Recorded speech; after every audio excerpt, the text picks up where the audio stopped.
Baik, Assalamualaikum warahmatullahi wabarakatuh.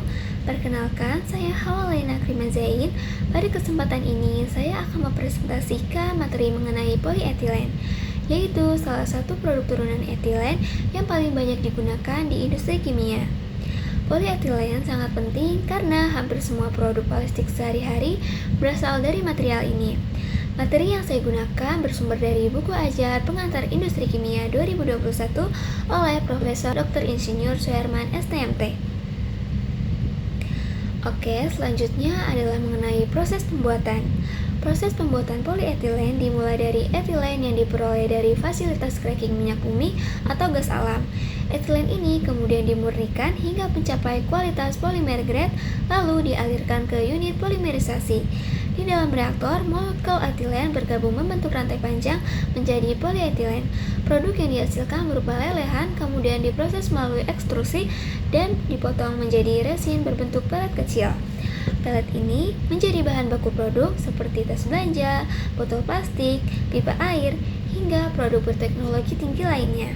Jadi, alur sederhananya adalah etilen yang dipolimerisasi menjadi pelet dan dihasilkan menjadi produk lainnya. Baik, slide selanjutnya adalah jenis-jenis polimer. Sebelum membahas lebih lanjut, kita perlu memahami klasifikasi polimer berdasarkan perilakunya. Terdapat 4 jenis utama, yaitu termoplastik, termoset, elastomer, dan serat. Di mana termoplastik dia melunak saat dipanaskan dan bisa dibentuk ulang. Kemudian ada termoset, memiliki ikatan silang kuat sehingga tidak dapat dilelehkan kembali. Kemudian ada elastomer, di mana dia dapat meregang dan kembali ke bentuk semula.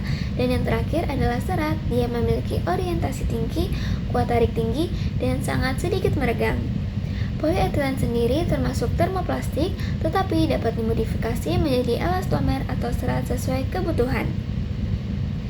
Baik, selanjutnya adalah slide mengenai HDP dan LDP, di mana dua jenis polyethylene yang paling umum adalah HDP dan LDP, di mana HDP memiliki struktur linear dengan sedikit percabangan, sehingga rantainya bisa tersusun rapat.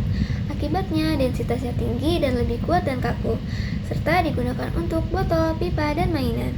Sedangkan LDP memiliki banyak percabangan, sehingga susunannya tidak rapat. Akibatnya densitas lebih rendah dan lebih fleksibel serta ringan. Digunakan untuk kantong plastik dan film pembungkus. Jadi perbedaan utamanya berasal dari struktur rantai polimernya.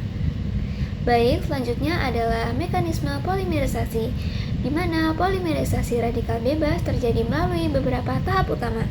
Yang pertama adalah inisiasi, yaitu pembentukan radikal bebas dari inisiator. Kedua adalah propagasi, di mana radikal bereaksi dengan etilen secara berulang sehingga rantai polimer terus memanjang. Tahap ini merupakan tahap yang paling diinginkan dan paling maksimalkan. Selain itu, terdapat reaksi samping seperti siklisasi, di mana yang dapat menghasilkan produk seperti benzena atau kokas, sehingga harus diminimalkan. Kemudian, terakhir adalah terminasi, yaitu ketika dua radikal bergabung dengan menghentikan pertumbuhan rantai. Hasil akhirnya adalah rantai panjang polyethylene dengan struktur CH2 berulang N kali. Selanjutnya adalah variasi polyethylene lain, di mana selain HDP dan LDP terdapat beberapa varian lain, yaitu UHMWP, di mana dia memiliki berat molekul yang sangat tinggi hingga jutaan, sehingga sangat kuat dan tahan aus. Digunakan untuk bantalan, roda gigi, dan sendi buatan. Kemudian ada LLDP, di mana dia merupakan polimer linear dengan cabang pendek. Hasil kopolimerisasi etilen dengan alpha-olefin memiliki sifat antara HDP dan LDP. Dan terakhir adalah PX, adalah polyethylene dengan ikatan silang.